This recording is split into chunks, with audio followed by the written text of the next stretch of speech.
Bismillahirrahmanirrahim. Assalamu alaikum. Welcome back to Irtisam Biology. Dear students, today I am going to teach you thermoregulation in humans.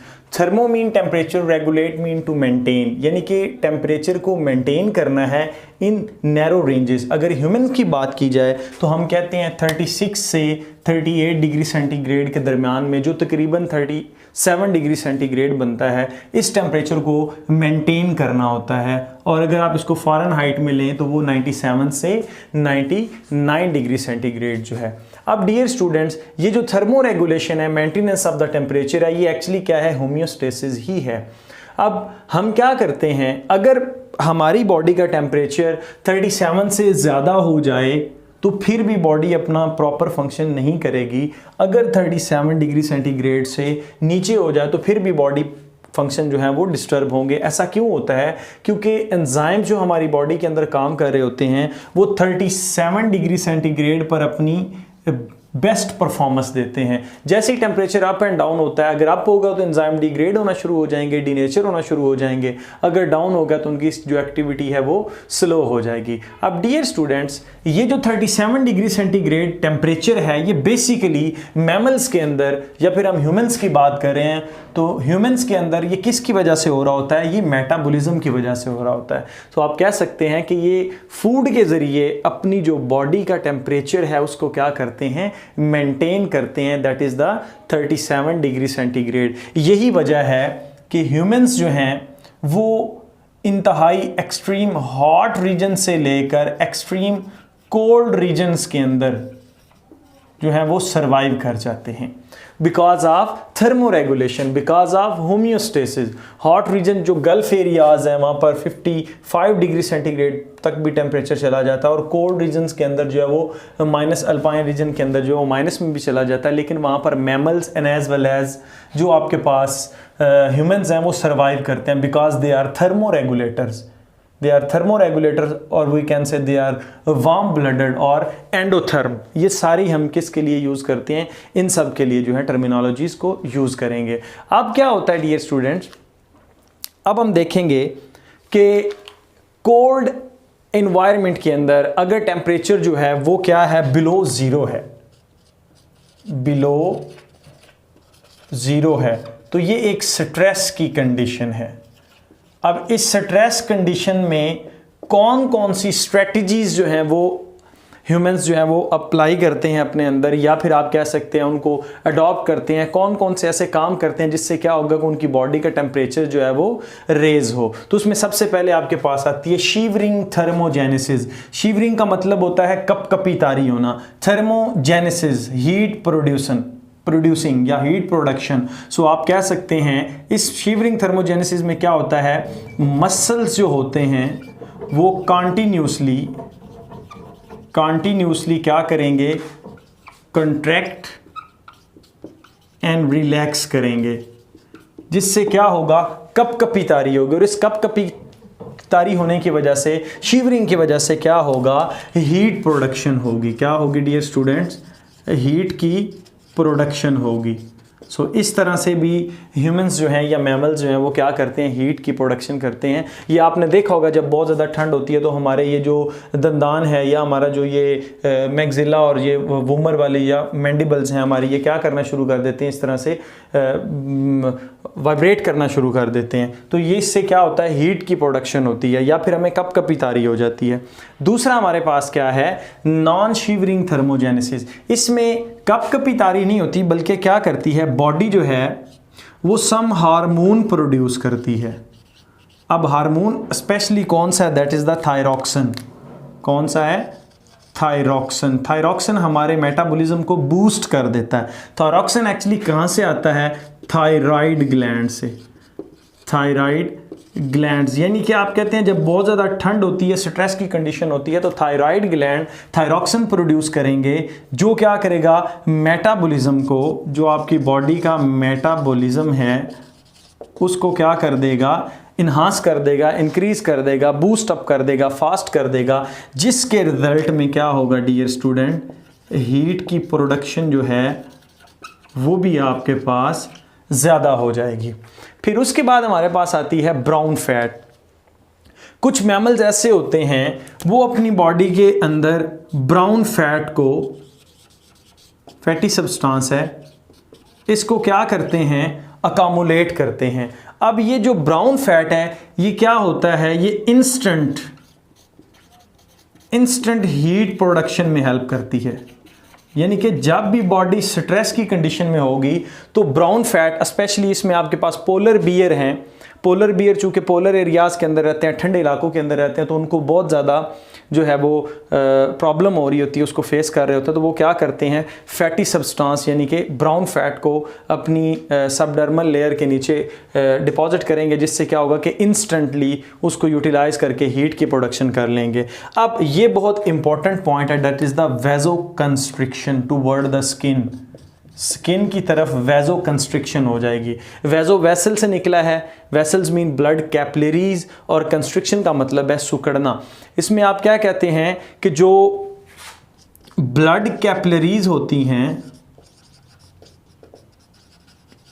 होती हैं toward skin, वो क्या कर जाती हैं, contract कर जाती हैं, सुकड़ जाती हैं। ऐसा क्यों होता है डियर स्टूडेंट्स, वेजो कंस्ट्रिक्शन स्किन की तरफ क्यों होती है? क्योंकि स्किन हमारा जो है वो बेसिकली एक्सपोजर होता है उसका किसके साथ, इन्वायरमेंट के साथ। तो इन्वायरमेंट में अब जो टेम्परेचर है वो बिलो 0 डिग्री सेंटीग्रेड है, तो इस रिजल्ट से इसमें क्या होगा, एज ए रिजल्ट जो बॉडी है वो क्या करती है, जो इंटरनल हीट है उसको स्किन के थ्रू जो है वो लॉस करना शुरू कर देती है। सो इसके रिजल्ट में आप कहते हैं कि अगर ब्लड की सप्लाई स्किन की तरफ कम कर दी जाए तो एज अ रिजल्ट क्या होता है, ब्लड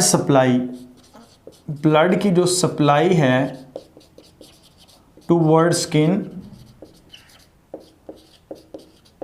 उसको क्या कर दिया जाता है, कम किया जाता है, ताकि मिनिमम हीट जो है वो लॉस हो। तो वेजो कंस्ट्रिक्शन किसकी तरफ हो जाती है, स्किन की तरफ हो जाती है। फिर डियर स्टूडेंट्स हमारे पास नेक्स्ट आता है ब्लबर।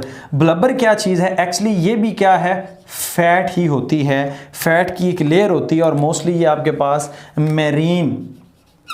मैरीन जो हैं फिश, उसमें मैमल्स भी आपके पास आ जाते हैं। सील एंड जो वेल है वो क्या करती हैं, एक फैट की लेयर बना लेती हैं जो इनको हेल्प करती है इंसुलेशन के अंदर। तो बाहर जितना भी टेम्परेचर कम होगा, ये जो फैट की लेयर है, ये जो ब्लबर है, ये क्या करता है, इनकी बॉडी का टेम्परेचर जो है वो बाहर नहीं आने देता, और बाहर का टेम्परेचर जो है वो बॉडी के अंदर नहीं जाने देता। सो इससे क्या करता है, इसकी प्रोटेक्शन करता है। फिर as we know feathers and furs, feathers और फर्स का इस्तेमाल किया जाता है ताकि जो हीट लॉस है उसको क्या किया जाए, मिनिमाइज किया जाए।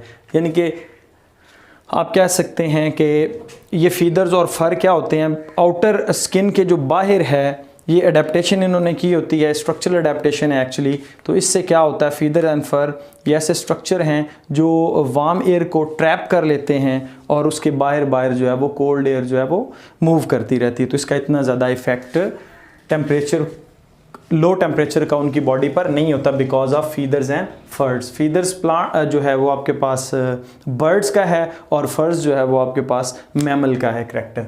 उसके बाद डियर स्टूडेंट्स हम देखते हैं वार्म टेम्परेचर के अंदर, अगर टेम्परेचर जो है वो आपका 40 डिग्री से अबव हो जाए, 40 डिग्री सेंटीग्रेड से अबव हो गया, तो फिर क्या करते हैं, जो ह्यूमंस के अंदर क्या होता है या मैमल्स के अंदर, एक्टिवेशन ऑफ स्वेट ग्लैंड। हमारी स्किन के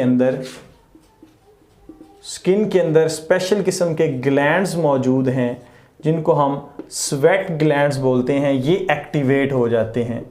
अब ये एक्टिवेट होंगे तो ये क्या प्रोड्यूस करेंगे, स्वेट प्रोड्यूस करेंगे। और डियर स्टूडेंट्स ये जो स्वेट होगा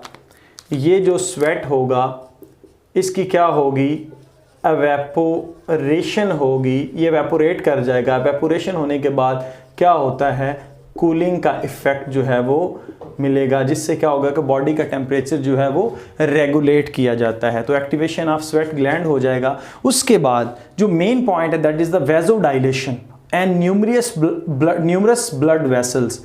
जो स्किन होती है, स्किन की तरफ ब्लड वेसल्स जो हैं उनको डायलेट कर दिया जाता है। अब डायलेट करने से फ़ायदा क्या होगा?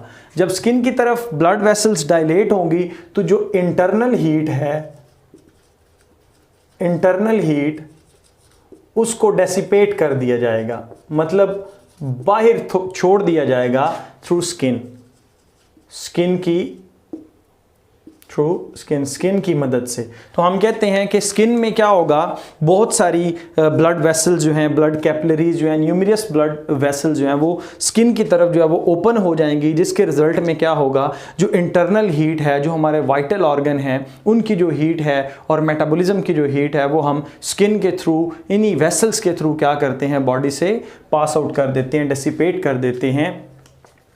तो गर्मियों में आपने देखा होगा, सर्दियों में आपने देखा होगा कि हमारी ये जो वेन्स होती हैं, जैसा कि आपको भी नज़र आ रही होंगी, अभी गर्मियां हैं तो इसमें मेरी वेन्स आपको नज़र आ रही होंगी। तो इसी तरह आप खुद देख सकते हैं कि आपकी वेन आपको गर्मियों में नज़र आएंगी, बट ये सर्दियों में कहाँ जाती हैं? गर्मियों में वेज़ोडाइलेशन हो जाती है ताकि ज़्यादा से ज़्यादा वेपोरेशन हो, और सर्दियों में वेज़ो कंस्ट्रिक्शन हो जाती है ताकि हीट लॉस से बचा जा सके। फिर डियर स्टूडेंट्स, हमारे पास नेक्स्ट जो है वो क्या है, पेंटिंग। पेंटिंग इससे प्रीवियस लेक्चर के में हमने डिस्कस किया है। पेंटिंग जो है ये बेसिकली कौन करते हैं, डॉग्स एंड सम कॉर्निवोर्स। ये ऐसे एनिमल हैं जो पेंटिंग का प्रोसेस शो करते हैं। ये इनकी कौन सी है, स्ट्रक्चरल अडैप्टेशन है। इसमें क्या होता है कि ये शॉर्ट ब्रेथ लेते हैं और विद हाई स्पीड, छोटी छोटी सांसें लेते हैं तेज़ी के साथ, जिसके रिजल्ट में क्या होता है कि ये अपनी टंग को जो है वो मुंह से बाहर निकाला होता है और कंटिन्यूसली जो है ये एयर को इन आउट कर रहे होते हैं। अब ये जो टंग होती है, इस चूँकि ये मॉइस्ट होती है, मॉइस्ट होने की वजह से एवेपोरेशन होगी, और एवेपोरेशन होने की वजह से कूलिंग का जो इफ़ेक्ट है वो मिलेगा। सो डियर स्टूडेंट्स, ये था पेंटिंग का प्रोसेस जो मोस्टली आपके पास डॉग्स शो करते हैं। और लास्ट में हमारे पास आता है with the help of saliva and urine. जो बैट्स होते हैं ना, चमगादड़, ये क्या करते हैं, अपने saliva and as well as urine को यूज़ करते हैं for the process of evaporation. Evaporation के लिए ये कौन सी चीज़ इस्तेमाल करते हैं, एक तो सलाइवा और दूसरा यूरिन। जब चूँकि ये लिक्विड हैं, जब ये एवेपोरेट करेंगे तो एज अ रिज़ल्ट क्या होगा, कूलिंग इफ़ेक्ट होगा। इस तरह से ये क्या करते हैं, बॉडी के टेम्परेचर को मेंटेन कर लेते हैं। तो ये था आज का लेक्चर हमारा, थर्मोरेगुलेशन इन ह्यूमंस। इंशाल्लाह जो नेक्स्ट हमारा लेक्चर होगा डियर स्टूडेंट्स, वो होगा feedback mechanism in human regarding thermoregulation. Thermoregulation से रिलेटेड होगा वो इंशाल्लाह। Thank you.